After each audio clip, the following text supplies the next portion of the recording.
जय श्री राम दर्शक बंधुओं, आप सभी यूट्यूब फैमिली के लिए सावन की हार्दिक शुभकामनाएं। प्रिय दर्शक बंधुओं, आज हम आपको बताने वाले हैं वह कौन सी स्त्री होती है बिना किए यह पाप भोगती है। दर्शक बंधुओं, मेरा आपसे एक निवेदन है, अगर आपने अभी तक हमारे चैनल को सब्सक्राइब नहीं किया है तो कृपया करके चैनल के लिए सब्सक्राइब कर लें, बेल आइकन को ऑन कर दें ताकि हर वीडियो का नोटिफिकेशन आपके पास सबसे पहले पहुंच सके। और हो सके तो इस वीडियो के लिए ज़्यादा से ज़्यादा शेयर करें और इस कहानी के लिए शुरू से लेकर अंत तक ही सुनें ताकि आपको पूर्ण जानकारी मिल सके। तो आइए दर्शक बंधुओं, आपका ज़्यादा समय नष्ट ना करते हुए शुरू करते हैं यह प्यारी सी कहानी। एक कुतिया ने बताया कि बिना किए का पाप कौन सी स्त्री भोगती है। दर्शक बंधुओं, एक कुतिया का यह प्रसंग आपको जीवन में बहुत कुछ बता कर जाएगा। यह कहानी आप सभी को कई पाप करने से बचाएगी जो हमसे अनजाने में हो जाते हैं, और ये तो आप जानते ही हैं, पाप जानबूझकर करें या फिर अनजाने में हो जाए, पाप तो आखिर पाप ही होता है और पाप की सज़ा तो हमें भोगनी ही पड़ती है। इस बात के कई उदाहरण हैं। गौतम ऋषि की पत्नी भी अनजाने में एक पाप कर बैठी थी। अहिल्या ने इंद्र के साथ में जानबूझकर सहवास नहीं किया था। वह तो गौतम ऋषि का वेश बनाकर अहिल्या के पास आया था, जिसे माता अहिल्या पहचान ही नहीं पाई, और उसी अनजाने में हुए पाप के कारण उन्हें हजारों वर्षों तक पत्थर की शिला के रूप में रहना पड़ा था। यह बात हम इसलिए आपको बता रहे हैं कि अनजाने में हुआ पाप का फल भी हमें भोगना ही पड़ता है। तो हम उन पापों से अपने आप को कैसे बचा सकते हैं, इसीलिए यह कहानी हमारे लिए सुनना बहुत ज़रूरी है। दर्शकों, मध्य देश में एक देव शर्मा नाम का ब्राह्मण रहता था। वह सभी मंत्रों को, वह सभी शास्त्रों को जानता था, इसीलिए वो धर्म कर्म पर हमेशा तत्पर रहता था। वो हर दिन यज्ञ और दान और संध्या उपासना किया करता था। इसके साथ ही साथ वो धन दौलत से भी संपन्न था। देव शर्मा की स्त्री भी बहुत ही पवित्र थी। एक दिन देव शर्मा ने अपने घर पर अपने पिता का श्राद्ध करवाया। नगर के सभी ब्राह्मणों के लिए आमंत्रित दिया। जब ब्राह्मण लोग उसके घर पर आए तो देव शर्मा ने सबका बहुत अच्छे से आदर सम्मान किया, सबको अच्छे से भोजन करवाया और दान दक्षिणा देकर सबको बहुत अच्छे से विदा किया। आशीर्वाद देकर समस्त ब्राह्मण अपने अपने स्थान पर चले गए। तब देव शर्मा अपने घर के द्वार पर आकर खड़ा हो गया। तब उसने क्या देखा कि उसके घर के बाहर एक कुतिया और एक बैल आपस में बातचीत कर रहे थे। वो उन दोनों की बातों को बड़े ध्यान से सुनने लगा। कुतिया और बैल की बातों को सुनकर देव शर्मा को बड़ा ही आश्चर्य हुआ, और आश्चर्य इस बात का हुआ क्योंकि वो कुतिया और बैल उसके ही माता पिता थे, जो मृत्यु के बाद कुतिया और बैल बन गए थे। पूर्व जन्म के किसी पाप ने उन्हें इस योनि में धकेल दिया था। देव शर्मा यह बात जानकर बड़ा ही दुखी हुआ। सोचने लगा, ये तो बड़े ही दुर्भाग्य की बात है कि मेरे माता पिता पशु योनियों को प्राप्त हुए हैं।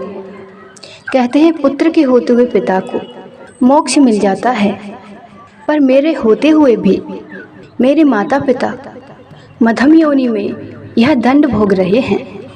मुझे इनकी मुक्ति के लिए कोई न कोई उपाय निकालना चाहिए। दर्शक बंधुओं, रात भर जागकर अपने माता पिता की युक्ति का उपाय सोचता रहा, लेकिन उसको कुछ भी समझ में नहीं आ रहा था। लेकिन सुबह होने पर गुरु वशिष्ठ जी के पास गया। देव शर्मा को बहुत उदास देखकर गुरु वशिष्ठ ने पूछा, हे ब्राह्मण, मेरे पास आने का आखिर क्या कारण है, कृपया मुझे स्पष्ट रूप से बताइए। तब बड़ा ही दुखी होते हुए देव शर्मा कहते हैं, हे मुनिवर, मैं एक बड़े ही विशेष कारण से तुम्हारे पास आया हूँ और मुझे उम्मीद है कि आप ही मेरी इस चिंता को ख़त्म कर सकते हैं। मैं अपने उस दुख को लेकर बहुत ज़्यादा दुखी हूँ। तब वशिष्ठ मुनि बोले, हे ब्राह्मण, आप अपनी चिंता को निसंकोच होकर मुझसे कहिए, मैं उसका अवश्य कोई समाधान बताऊंगा। प्रिय दर्शक बंधु, तब देव शर्मा कहता है, हे मुनिवर, कल मैंने जब अपने पिता का श्राद्ध किया था और ब्राह्मणों को भोजन कराकर अपने घर से उन्हें विदा कर दिया, तो मैं निकलकर अपने द्वार पर खड़ा हो गया कि वहाँ मैंने देखा कि एक कुतिया और एक बैल आपस में बतला रहे हैं। कुतिया ने बैल से इस प्रकार से कहा, हे स्वामी, आज मेरे साथ में जो घटना घटी है उसे आप ध्यान से सुन लीजिए। वो कुतिया उस बैल को अपने पति के रूप में संबोधित कर रही थी। तब बैल ने कहा, हाँ हाँ, क्यों नहीं, मैं तुम्हारी बात अवश्य सुनूंगा।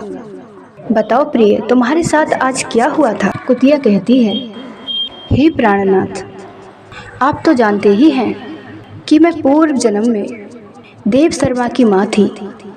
आज मेरा बेटा देव शर्मा जब श्राद्ध की तैयारी कर रहा था तो ब्राह्मणों के भोजन के लिए जो खीर तैयार होने वाली थी, उस खीर में जो दूध पड़ने वाला था, वो दूध एक पात्र में भरा हुआ था। उस दूध में एक सर्प ने आकर जहर उगलकर उसे दूषित कर दिया था। ये दृश्य मैं अपने आँखों से देख रही थी। ये देखकर कि दूध विषैला हो गया है तो मुझे बड़ी ही चिंता हुई। मैंने सोचा कि इस दूध से खीर बनकर तैयार होगी, उसको खाकर सारे ब्राह्मण मृत्यु को प्राप्त हो जाएंगे। मेरा पुत्र बेकार में ही ब्रह्म हत्या का पापी बनेगा और हमारी तरह दंड भोगी बन जाएगा। यह सोचकर मैंने उन्हें दिखाते हुए दूध में अपना मुंह डाल दिया। दूध तो मैंने भी नहीं पिया था क्योंकि दूध विषैला था। मैंने तो केवल उसमें अपना मुंह डाला था ताकि उनको लगे कि दूध कुतिया ने दूषित कर दिया है। मैंने तो अपने विचार से बहुत अच्छा किया, लेकिन उधर बहू ने देखा कि मैंने दूध में मुंह डालकर दूध सारा खराब कर दिया है। यह सब देखकर वो एकदम गुस्से में आ गई और डंडा लेकर बड़ी बेरहमी से मुझे मारने लगी। उसने निर्दयी बनकर मुझे इतना मारा कि मेरा अंग तक भंग हो गया। हे प्राणनाथ, मेरे एक टांग में बड़ी ही चोट आई है।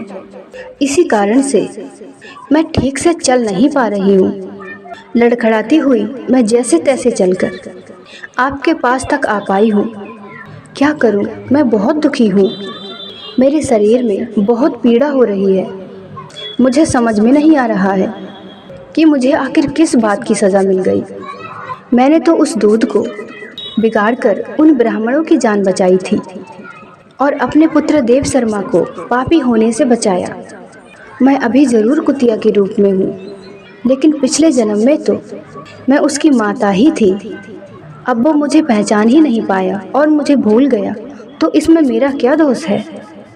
कुतिया की बात सुनकर बैल बड़ा ही दुखी हुआ। बैल बोला, हे प्रिय, अब मैं तुझे अपने दुख की बात बताता हूँ, ध्यान देकर सुनना। मैं भी इस ब्राह्मण का पूर्व जन्म में पिता था। आज मैं किसी पाप के कारण बैल बनकर इसी के घर में आ गया हूँ, पर मेरा दुर्भाग्य देखिए, आज इसने समस्त ब्राह्मणों को स्वादिष्ट स्वादिष्ट भोजन करवाए। अधिक मात्रा में इसने अन्न का दान किया, लेकिन मेरे आगे इसने न घास रखी न चारा। इसी बात को सोचकर मुझे बड़ा ही दुख होता है। कल तक हम जिस घर के मालिक मालकिन थे, आज हमारे ही पुत्र और पौत्र वधू हमारे साथ ऐसा व्यवहार कर रहे हैं। यह संसार कितना मतलबी है। इतनी बात सुनाकर देव शर्मा गुरु वशिष्ठ से बोला, हे मुनिवर, मैं अपने माता पिता की यह दशा देखकर बहुत दुखी हूँ। मुझे अब बहुत दुख हो रहा है। पूरी रात मेरी यह बात सोचने में निकल गई कि मैंने ऐसा कोई भी पाप कर्म नहीं किया, हमेशा धर्म कर्म ही करता आया हूँ। फिर भी मेरी माता को और मेरे पिता को ऐसे दुख क्यों झेलने पड़ रहे हैं। हे मुनिवर, आप तो त्रिकालदर्शी हैं। कृपया करके मेरे माता पिता को पूर्व जन्म देखकर बताइए कि उन्होंने ऐसा कौन सा पाप किया है जिसके कारण उन्हें कुतिया और बैल बनना पड़ा है, और उनकी मुक्ति के लिए मुझे क्या कर्म करने चाहिए। तब गुरु वशिष्ठ ने उनके पूर्व जन्म पर दृष्टि डाली और अपनी दिव्य दृष्टि से देखकर सारा हाल बताया। गुरु वशिष्ठ कहते हैं, हे देव शर्मा, तुम्हारे माता पिता ने पूर्व जन्म में घोर पाप किया था। इसी पाप से तुम्हारी माँ कुतिया और तुम्हारे पिता बैल बन गए हैं। उनको पशु योनि प्राप्त हुई है।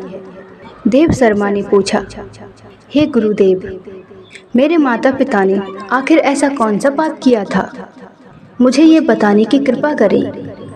तब गुरु वशिष्ठ कहते हैं, हे ब्राह्मण, तुम्हारा पिता जो इस समय बैल योनि में है, वो अपने पूर्व जन्म में एक ब्राह्मण ही था। उन्होंने एक दिन एकादशी का व्रत किया था। व्रत वाले दिन तुम्हारे पिता ने ना तो कोई दान किया, न द्वार पर आई हुई गौओं को भोजन कराया। इसने अपने पितरों का भी श्राद्ध नहीं किया था। तुम्हारे पिता ने अपनी स्त्री के साथ मासिक धर्म में होने पर भी संभोग किया था। इसी पाप के कारण आज यह बैल योनि में आ गए हैं। अब मैं तुम्हारी माता के बारे में बताता हूँ। तुम्हारी माँ ने पूर्व जन्म में नससुला होते हुए भी भोजन बनाकर खिलाया था। मासिक धर्म के दौरान ही इसने भगवान की पूजा अर्चना की थी। मासिक धर्म में इसने तुलसी पर जल चढ़ाया था। इन्हीं कारण से इसे महापाप लगा है। शास्त्र कहते हैं कि मासिक धर्म के समय स्त्री 3 दिनों के लिए अपने अपवित्र दशा में पहुंच जाती है। उस समय पूजा पाठ जैसे कार्य उसको नहीं करना चाहिए। इन दिनों में उसको सिर के बाल भी नहीं धोने चाहिए। अगर यदि वो अपने बालों को धोती है तो कहते हैं उसकी पति की आयु छीड़ हो जाती है। मासिक धर्म के समय शुद्ध वस्तुओं को नहीं छूना चाहिए। यहाँ तक कि पेड़ पौधों को भी छूना नहीं चाहिए। जो पुरुष मासिक धर्म में स्त्री के साथ संभोग करता है वो ब्रह्म हत्या के पाप का दोषी बनता है। मासिक धर्म स्त्री के शरीर में 3 दिनों तक ब्रह्म हत्या निवास करती है। चौथे दिन ही स्नान कर सकती है और अपने बालों को धोकर पवित्र हो सकती है। जब वो मासिक धर्म के बाद स्नान कर ले तो सबसे पहले उसे अपने पति के ही दर्शन करने चाहिए, अन्य पुरुष को ना देखें। अगर पति उसके पास ना हो तो सूर्य देवता का दर्शन करे। इसी पाप के कारण देव शर्मा के माता पिता पशु योनि में उन्हें आना पड़ा है। देव शर्मा ने और पूछा, हे गुरुदेव, अब मेरे माता पिता की उन पापों से युक्ति कैसे होगी। तब गुरु वशिष्ठ उसे उनकी मुक्ति का उपाय बताते हुए यह कहने लगे, हे वत्स, अगर कोई पूर्वज अपने पापों के कारण अधोगति में गिर जाते हैं तब उसके किसी वंशज को उनके नाम से दान धर्म करना चाहिए। और गौ दान का धर्म बहुत बड़ा बतलाया गया है और गौ की सेवा करनी चाहिए। समस्त जीवों पर दया भाव रखना चाहिए। गुरु वशिष्ठ के मुख से उपाय सुनकर देव शर्मा ने वही किया। उधर उस बैल ने कुतिया से पूछा, हे प्रिय, मासिक धर्म में निषेध कार्य करने के कारण तुम्हें यह शरीर प्राप्त हुआ है। इसी दोषों में लिप्त होने के कारण मेरी भी दुर्गति हुई। मैं ये जानना चाहता हूँ, जब स्त्री रजस्वला होती है तो उस समय ये पाप आखिर क्यों लग जाता है? क्यों विधाता ने स्त्री को इस अवस्था में पहुँचाया है? स्त्री का आखिर क्या दोष था? तब देव शर्मा की माँ कुतिया कहने लगी, हे प्राणनाथ, इसके पीछे एक बहुत बड़ा कारण है। एक बार देवराज इंद्र ने अपने गुरु विश्वरूप का अपने वज्र से वध कर दिया था। किसी बात पर देवताओं के गुरु बृहस्पति नाराज हो गए थे। गुरु को मार्गदर्शन न मिलने के कारण असुर देवताओं पर भारी पड़ने लगे। उन्होंने मौका देखकर देवताओं पर आक्रमण कर दिया। उन दिनों एक राक्षस के साथ मिलकर मृत्यासुर असुर ने देवताओं का जीना दुश्वार कर दिया था। गुरु की अनुपस्थिति में इंद्र ने दुष्ट ब्राह्मण के पुत्र विश्वरूप को अपना गुरु बनाया था। विश्वरूप के 3 मुख थे। उसकी माता एक असुर कन्या थी, इसीलिए वो मन ही मन असुरों का भी भला चाहता था। जब वो देवताओं के लिए यज्ञ करता था तो उसमें एक आहुति असुरों की भलाई के लिए भी लगाया करता था। ये बात इंद्र को पता चल गई कि विश्वरूप यह तो देवताओं का है, पर वो मन ही मन असुरों का भला चाहता है। तो इंद्र ने अपने वज्र से अपने ही गुरु का वध कर दिया। गुरु हत्या करने के कारण इंद्र को ब्रह्म हत्या ने घेर लिया। ब्रह्म हत्या इंद्र को निगलने के लिए उनके पीछे पड़ गई। ब्रह्म हत्या के डर से इंद्र भागकर एक सरोवर में एक कमल के नाल में जाकर छुप गया था। ब्रह्म हत्या से इंद्र को मुक्ति दिलाने के लिए ब्रह्मा जी ने ब्रह्म हत्या को 4 भागों में बांट दिया था। एक भाग अग्नि को दे दिया, दूसरा भाग जल को दे दिया जो काई के रूप में विद्यमान है। उन्होंने कहा, जो कोई जल में मलमूत्र त्यागेगा उसे ब्रह्म हत्या का पाप लगेगा। तीसरा भाग पेड़ पौधों को दे दिया। जो मनुष्य अकारण पेड़ पौधों को काटता है उसे भी ब्रह्म हत्या का पाप लगता है। चौथा भाग स्त्रियों को दे दिया और कहा कि जो पुरुष रजस्वला स्त्री के साथ संबंध रखेगा उसे ब्रह्म हत्या का पाप लगेगा। उसी ब्रह्म हत्या के कारण स्त्रियों को हर माह मासिक धर्म का कष्ट होता है। जो पुरुष उस स्थिति में स्त्री को छूता है उसे पाप लगता है, और जो स्त्री मासिक धर्म के समय निषेध कामों को करती है तो वो भी पाप की भागी बनती है। इस प्रकार से इंद्र के पाप को स्त्रियां भोग रही हैं। जो पाप उन्होंने किया ही नहीं है उसको उन्हें भोगना ही पड़ता है। देवता लोग मनुष्य के कल्याण के लिए कार्य करते हैं और देवताओं को वारने के लिए स्त्री ने उस पाप का भाग स्वयं ले लिया। इसीलिए स्त्री को जगत की कल्याणी कहा गया है। इसीलिए स्त्री महान है। स्त्री ने स्वयं कष्ट सहकर जगत को सर्जन करने का काम किया है। प्रिय दर्शक बंधुओं, अगर आपके लिए ये कहानी अच्छी लगी हो तो कमेंट में हर हर महादेव अवश्य लिखना और जय श्री राम अवश्य लिख देना। तो दर्शक बंधुओं, मिलते हैं ऐसे ही किसी ज्ञान चर्चा के साथ में किसी नेक्स्ट वीडियो।